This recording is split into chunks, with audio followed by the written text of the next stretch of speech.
manobrar, virar na rua. Por quê? Porque ele tem uma habilidade espacial, de espaço, que é da inteligência que ele tem, talvez a mais do que o outro. Então existe inteligência para quem tem habilidade para música, para quem tem habilidade para essa noção de espaço, para quem tem habilidade para lidar com gente, né? Como o Padre Simval aqui, que lida com tantas pessoas, ele tem essa habilidade, essa vocação. Diz que é uma habilidade, é uma inteligência interpessoal, que eu consigo me comunicar com o outro e chegar nele. Isso é uma habilidade.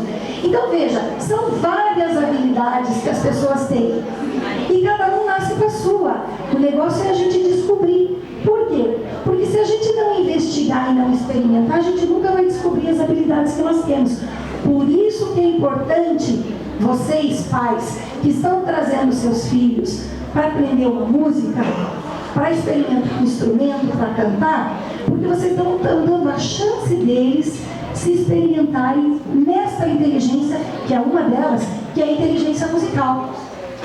Certo? Então não existe uma única inteligência, existem várias. E cada um tem que descobrir a sua.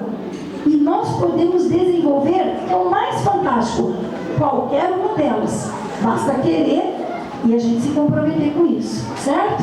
Então eu queria dizer para vocês, queridos alunos também, primeiramente e mais uma vez, parabéns aos pais que dão essa oportunidade, que acreditam nisso, nos filhos. De uma forma geral, aqui nós estamos falando da música, mas em todas as atividades que os seus filhos mostram interesse, porque esse empenho é muito importante dos pais, é muito importante. É o que ajuda a dar aquela caminhada.